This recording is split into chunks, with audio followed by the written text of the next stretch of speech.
سلام زي خبركم تخطاتلتي بين تي في هنلو محموس إسران حدن حمله زد تدالو على توزينات تزلكم متيلخو كم وترك سافت سامي دباتنا هنا خت كتاتولنا ندعدمكو بغدامنت أرأس زينا تقداداماي بشكلته بينيام غرماي دحري مهرمتو هنا مجمرها غزي مسغانتو وددر خكايديو بسمزه تግራይ ተኣሲሮም ዘለው ሓሙሽተ ጋዜጠኛታት በቁልጡፍ ክፍትሑ ሲፒጂ ሓቲቱ روسيا توسخ ግዛት ዩክሬን ንምጥቅላል ከም ዝወጠነት ኣሜሪካ ኣፍሊጣ ኔትፍሊክስ ኣስታት 1 ሚሊዮን ዓማዊሉ ከም ዝኸሰረን ካልእን ዝድህስስ መደባት ሒዘልኩም መጽለኹ ሰናይ ናይ ምክትታል ግዜ እንዳተመነኹም ኣብዛ ቻናል ድማ ናይ ወትሩ ተኸታተልቲ ንኽትኮኑ ሳብስክራይብ ብምግባር ናይ ደወል ምልክት ክትጥውቁ ብኽብሪ ይዕድመኩም بنيام غرماي دحري مهرمتو نمجمرتا غزي مسغانتو وددر خكايديو ኤርትራዊ ፕሮፌሽናል ተቀዳዳማይ ብሽግለታ ቢንያም ግርማይ ኣብ ግንቦት ኣብ 10 መድረኽ ጂሮዲ ኢታልያ ቀዳማይ ወፂኡ ዓወቱ ኣብ ዝጽምብልሉ ዝነበረ ኣጋጣሚ ዓይኑ ታሪሙ ካብቲ ውድድር ድሕሪ ምእላዩ መጀመርያ ግዜ ምስጋንቱ ተሰልፉ خቀዳደምዩ ተቀዳዳማይ ቤልጂማዊት ጋንታ ኢንተርማርች ዋንቲ ጎርት ቢንያም ኣብቲ ንመበል 43 ግዜ ዝካየድ ዘሎ ኣብ ቤልጂም ሓደ ካብ ፍሉጣት ውድድራት ቱር ዝኾነ ካብ 23 ክሳብ 27 ሓምለ ኣብ ዝካየድ ቱር ኢቲያስ ዲ ዋሎን እዩ ክወዳደር እዚ ውድድር حموش مدرخات زلو كوينو كم تريك كوفيدكس مرهو قدوس زودادر له امريكاوت غانتا اي اف اديوكيشن انيوس اسرائيل بريمير موفي ستار كويك ستيب تيم يو اي اي زركبن اسرانكلتن وريات غانتا علمنا كساتفاين بينيام غرماي اب جرودي ايطاليا كسابتي بسن كمارمتي عينو كاب صوتا زتاليلو 10 مدرخات اب قداماي مدرخ كلاي اب سالساي مدرخ رابعي اب حمشاي مدرخ حمشاي اب شارشاي مدرخ رابعي اب شاموناي مدرخ حمشاي اب 10 مدرخ قداماي موصو ዝዝከሪው ቢንያም ግርማይ በቲያ በ10 መድረኽ ጂሮዲ ኢታልያ ዘመዝገቡ ሆናይ መድረኽ ዓወት ኣብ ግራንድ ቱር ዝተዓወተ ቀዳማይ አፍሪካዊ ክኸውን ክኢልዩ ቢንያም ኣብ ጂሮዲ ኢታልያ ጾታ ምሳቋረጸ ናብ ሃገሩ ኤርትራ ኣብ ዝተመለሰሉ ኣዝዩ ድሙቕ አቀባብላ ተገይሩሉ መንባሩ ይዝከር ንሱ ኣብ ተዋን ምስ ቴሌቪዥን ኤርትራ ቃለ መጠይቅ ኣብ ዝገበረሉ ጋንቱ ኣብ ዝሕጂ ኣብ ምክያድ ዝርከብን ሎም መንበል 18 መድረኽ በጽሑ ዘሎን ቱር ዲ ፍራንስ ክሳተፍ ኳንት ሓተቶ ንሱ ግን ሻምፒዮን ኤርትራ ከሳተፍ ቀዳምነት ከም ዝፍ ምግላጹ ይዝከር ንሱ ኣብ ሻምፒዮን ኤርትራ 2022 ኣብ ናይ ውልቂ ናይ ግዜ ውድድር ቀዳማይ ሙጻእ ተዓዋቲ ወርቂ ሜዳልያ ኮይኑ በዚ መሰረት ክሳብ ዝመጽእ ዓመት ሻምፒዮን ኤርትራ ዝካየድ ቢንያም ግርማይ ምስጋንቱ ኮይኑ ኣብ ዝካየዱ ናይ ግዜ ውድድራት በባንዲራ ኤርትራ ዝወቀበት ማልያ ለቢሲ ውድድራቱ ክካይድ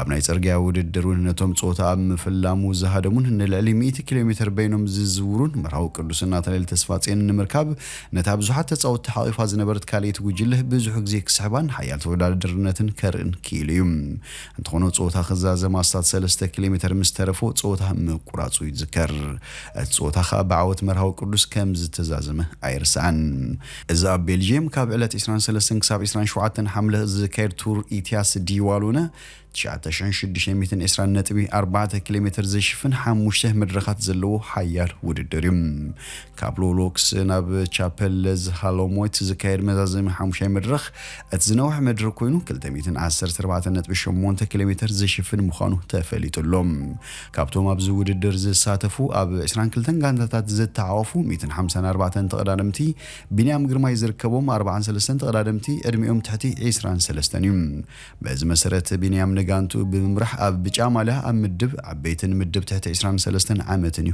كودادر اب 2021 تور ايتياس دي والونه امريكاوي سايمون كينيس كعوتلون كلهم اب 2020 كا اب جرودي ايطاليا بنطبي مودرت بينيام زنبرن ب 245 نطبي تعواتي ناي نطبي ماليا زخون فرنساوي دي مارو ارنولد تعويتل منبارو يفلت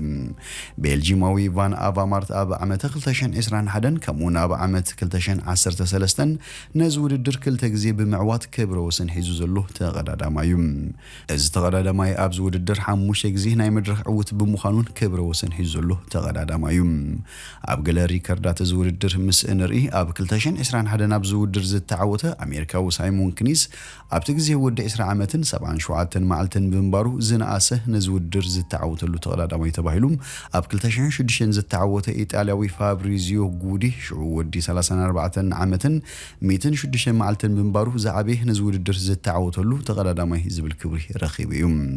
ቢንያም ግርማይ በዘይካ ኣብ ቱር ኢቲያስ ዲዋሉኖ ካብ 30 ሓምለ ክሳብ 5 ሓሰም ኣብ ፖላንድ መበል 79 ግዜ ዝካየድ ቱር ዲ ፖሎኛ ካብ 16 ክሳብ 19 ሓሰ ኣብ ፈረንሳ ዝካየድ መበል 55 ቱር ዲ ሊሞሲን 28 ሓሰም ኣብ ፈረንሳ መበል 86 ግዜ ዝካየድ ናይ ሓደ መዓልቲ ክላሲክ ውድድር በርታገን ክላሲክ 9 ከሙን 11 መስከረም ኣብ ካናዳ ዝካየድ ግራንድ ሪክስ ኩቤካን ግራንድ ፕሪክስ ሞቶሪያልን ዝበሃል ናይ ሓደ መዓልቲ ውድድራት ክሳተፍ ምዃኑ ጋንቱ ኣፍሊጣ ቢንያም ግርማይ ኣብ ዓመት ኣብ 18 ውድድራት 38 መዓልታት በውድድር 696 ኪሎ ሜትር ዘዊሩ 1205 ነጥቢ ኣብ UCI ከመዝግብ ክኢሉ ይርከብ በዝጋጣሚ ቢንያም ግርማይን ጋንቱን ጽቡቕ ዕድል ንምነ በሰመዚ ትግራይ ተኣሲሮም ዘለዉ 5 ጋዜጠኛታት በቁልጡፍ ክፍትሑ CPJ ሓቲቱ ተካላት ተሓላቕቲ መስል ጋዜጠኛታት ዝኾነ CPJ ተማሊ ሮባ ኣብ ዝወፅኦ መግለጺ ሰመዚ ትግራይ 5 ጋዜጠኛታት ቴሌቪዥን ትግራይ ኣሲሮም ምህላዎም ብምግላጽ በቁልጡፍ ክፍትሑ ሓቲቱም ሓለፍቲ ክልል ትግራይ ኣብ ዝሓለፈ ወርሒ ሰነን ሰራሕተኛታት ቴሌቪዥን ትግራይ ዝኾነ ተሾመ ጠመላው ምስጋና ስዩም ሓበን ሓለፎም ሃይለ ሚካኤል ገሰሰ ከሙን ዳዊት መኮንን ንዝተባሃሉ ጋዜጠኛታት ኣሲሮም ከም ዘለዉ እትትካል ገሊጹም ሰመዚ ክልል ትግራይ ነቶም ጋዜጠኛታት ምስ ጸላይ ተሓባቢሮም ብምባል ኣብ ከተማ መቐለ ከም زأسروم CPGI منشتاتو بمتقاس ገሊጹም ነCPJ ምስክርነቶም ዝሃቡ ኣብ ቴሌቪዥን ትግራይ ላዕለዋይ ጋዜጠኛ ዝነበረ ኢሳቅ ወልዳይን ምስቶም ጋዜጠኛታት ቅርበት ዘለውን እቶም ጋዜጠኛታት ምስ መንግስቲ ፌደራልን ምስ ሰልፊ ብልጽግናን ተሓባቢርኩም ብዝብል ምኽንያት ከም ዝተኣሰሩ ይገልጹም ካብቶም ኣብ ቀይዲ ዝኣተዉ ምስግና ስዩምን ተሾመ ጠመላውን ምስ ትካል ቴሌቪዥን ክሰርሑ ዝጽንሑ ኮይኖም ሓበን ሓለፎም ሃይለ ሚካኤል ገሰሰን ዳዊት መኮንን ድማ ቀደም ኢሉ በገምጋም ተኣጊዶም ከም ዝጸንሑ ጸብጻባት ይሕብሩ ካብቶም ኣብ ቀይዲ ዝኣተዉ ጋዜጠኛታት ሓደ ዝኾነ ሓበን ሓለፎም ኣብ ትግራይ ግዜያዊ ክልላዊ ምምሕዳር ኣብ ዝቆመሉ እዋኑን ንልዕሊ ሓደ ሰሙን ኣብ ቀይዲ ኣትዩ ከም ዝነበረ ይፍለጥ እቶም ኣብ ቀይዲ ዝርከቡ ጋዜጠኛታት ኣብ መወዳእታ ወርሒ ሓምለኳን ኣብ ቤት ፍርዲ ቀሪቦም እንተነበሩ እቲ መስርሑን ውሳነ ቤት ፍርድን ግን ንጹር ከም ዘይኮነ CPJ ገሊጹም ላዕለዋይ ሓላፊት CPJ ኣብ ሃገራት ትሕተ ሰሓራ ዝኾነት ሞቲ ኮሙሞ ኣብ ትግራይ ዝርከቡ ጋዜጠኛታት ብዝኾነ ፖለቲካዊ ድፊት ግዳያት ክንከውን ኢና ካብ ዝብል ፍርሒ ናጻ ኮይኖም ብናጻ ክሰርሑን ክነብሩን ክፍቀደሎም ኣለዎ ምባላ ኣብቲ CPJ ዝወጽእ መግለጺ ተሓቢሩ ነሳብ መስዓብ እዞም 5 ኣብ ቀይዲ ዝርከቡ ጋዜጠኛታት ክፍትሑ ኣለዎም ሰመዚ ትግራይውን ንኣባላት ፕረስ ካብ ምስርጣይን ምእሳር እንደው ክግደቡ ኣለዎም ጎንጎን እዚ ሰመዚ ኢትዮጵያውያን ጋዜጠኛታት ከም ድላዮም ስርሖም ከይሰርሑ ኣጊትዎም ዘሎ ምዕጻው ቴሌኮሙኒኬሽን ናምንውር ከመልስዎ ኣለዎም ኢላም ክልል ትግራይ ካብ ወርሒ ዳር 2020 ጀሚራን ዝሓለፈ 20 ኣዋርሕ መራኸቢታት ዝርከቡ ህዝባዊ ኣገልግሎታት ተሓሪሙ ምህላው ይፍለጥ በክልላዊ መንግስቲ ዝውነን ቴሌቪዥን ትግራይ መንግስቲ ፌደራልን መሻርክቲ ሓይልታትን ኣብ መወዳእታ ወርሒ ዳር 2020 ንከተማ መቐለ ምስ ተዋፅሯ ከሳብ ሰነ 2021 በቲ ብመንግስቲ ፌደራል ዘተመዝህ ጊዜያዊ ምምሕዳር ክልል ትግራይ ዝመሓደራ ነይረን ኣብ እዋን ጊዜያዊ ምምሕዳር ክልል ትግራይ ሓበን ሓለፎም ከም ኣቅራቢ መደባትን ላዕለዋይ ጋዜጠኛን ሃይለ ሚካኤል ገሰሰ ናይ ኦንላይን ኤዲተር ምስግና ስዩም ዳይሬክተር ትምህርታዊ መደባት ተሾመ ጠመላው ዳይሬክተር አገልግሎትን ካልኦት ቋንቋታት ኢትዮጵያ ኮይኖም ይሰርሑ ምንባሮም CPJ ይጠቅስም ሓበንን ዳዊት ሃይለ ሚካኤልን ቅድሚ ምእሳሮም ካብ ስራሕ ደው ከም ዝበሉ ተገይሮም ነይሮም እዮም روسيا توسخي جزءات يوكرين هنا متغلال كم زوتنت أمريكا فليتا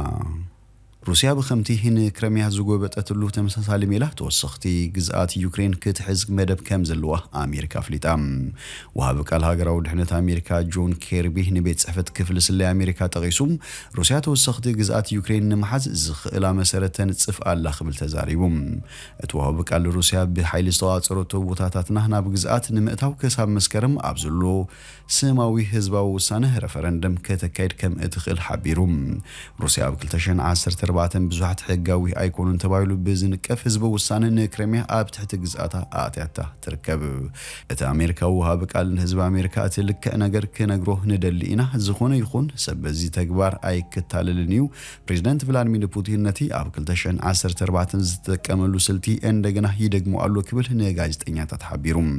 روسيا نتي زحزتو جزاتات يوكرين بحقاوي أجابب كتم حدروه نروسيا زدقفا سبب سلطان تشيمالام أزغام من قد መንገዲ ረፈረንደም ነተን ግዛታት ኣብ ትሕተን ንምእታውን ንምጥቕላልን ዝዓለሙ ይክብል ይኽሰስ ኣብ ሩስያ ዝተዋጽሩት ቦታታት ዜጋታት ዩክሬን ሰበስልጣንን ሸይማ ትርከብ ሩስያ ኣብ 2014 ንክሬምያ ምስተዋጽረት በህዝብ ውሳነ ኣብ ትሕተያ ንኽትእትዋ ፈቲናያ ይኹን እምበር በማሕበረሰብ ዓለም ከም ሕጊ ኣልቦ ውሳነ እዩ ዝርአ ኣብቲ ህዝብ ውሳነ ብዙሓት ዩክሬናውያን ድምጺ ኣይሃቡን እቲ ረፈረንደሙን ነፃን ፍትሓውን ኣይነበረን ኣብ ካልእ ክፍልታት ዩክሬን ዝካየድ ምርጫታቱን ተመሳሳሊ እዩ ኣብ ሩስያ ዝተዋጽሩት ግዛታት ነቲ ህዝብ ውሳነ ዝቃወሙ ሰባት ከም ዝዕፈኑ እዩ ዝዝረብ ወሃብ ቃል ከርቢ ውጥን ሩስያ ነቃልዑ ኣለና ዓለም ሙሉእ እቲ ዘይሕጋዊ ውጥን ምጥቕላል ግዛታት ተቐባልነት ከም ዘይብሉ ይፍለጥ ኢሉ ስለዝኾነ ኣሜሪካን መሻርክታን ህጹጽ ግብረ መልሲ ከም ዝህቡ እቲ ወሃብ ቃል ተመባጺዑሎም እቲ ሩስያ ኣካል ግዛታት ክትገብሩ እትሰርሓሉ ዘላ ግዛታት ዩክሬን ሄርሶን ዛፖሮዚያን ዶኔትስክን ሃሉንስክን ዝኣመሰሉ ቦታታት ከም ዝርከቡ ወሃብ ቃል ከርቢ ተዛሪቡ ኔትፍሊክስ ኣስታት 1 ሚልዮን ዓማዊሉ ከሲሩ ንዓመታት ፊልምታት በኢንተርኔት ብምርኣይ ልዑል ዝና ዝተጎናጸፈ ኔትፍሊክስ ከቢድ ፈተና ኣጋጢምዎም ቁጽሪ ነዚ ኣገልግሎት ዘቋርጹ ሰባት ካብ እዋን ናብ እዋን እናነከየ ዝመጽእ ኮይኑ ካብ ወርሒ ሚያዝያ ክሳብ ሓምለ ኣብ ዘሎ እዋን ኣስታት 1 ሚልዮን ዓማዊሉ ሲኢኑ እንተኾነ እቲ ትካል ካብ ዝንላዕለ ዓማዊሉ ክስእን እኽእል ዝብል ስጋት ስለ ዝነበሮ ከም ዝተፈርሐ ኣይኮነን ኢሉ ለዚ ብዙሕ ተጠቀምቲ ኣገልግሎት ምጥቃም ከየቋርጹ ዝገትእ ምኽንያት እንታይ ክኸውን ከም ዝኽእል ዝተሓተተ ዋና ካይድ ስራሕ ኔትፍሊክስ ሬዲ ሄስቲንግስ ሙፃ ቀጻሊ ተኻታሊ ፊልም ስትሬንጀር ቲንግስ ከም ዝኾነ ተዛሪቡ በብዙሓት ልዑል ተፈታውነት ዝረኸበ ስትሬንጀር ቲንግስ ዓወት ከም ዝተጎናጸፈን ሓድሽ ክፍሊ ሙፁ ድማ ፍልሰት ዓማዊል ንምግታእ ከም ዝሓገዘ ይእመን ካብ 2011 ቁጽሪ ዓማዊሉ እቲ ትካል እናነከየ ዝመጽእ ኮይኑ ብኣማይ ዝቑጸሩ ሰራሕተኛታት ነኪዩ እንኮላዩ ካልኦት ተቐናቐንቱን ንኔትፍሊክስ ይፈታትንዎ በምህላዎም እቲ ትካል ባዕሉ ወስኽ ምግባሩ ልዑል ጸቕጢ ኣሕዲሩ ኣብዚ ሒዝናዮ ዘለና ሰውን በሶሉስ ተመዝገበ ምንካይ ዓማዊል ኣብ ታሪኽ እቲ ትካል ዝለዓለ እዩ ኣብ ሃገራት ኣሜሪካን ካናዳን ከምኡውን ኣብ ኤውሮፓ ዝርከቡ ዓማዊል ብቅደም ሰዓብን ነዚ ኣገልግሎት ዘቋረጽዮም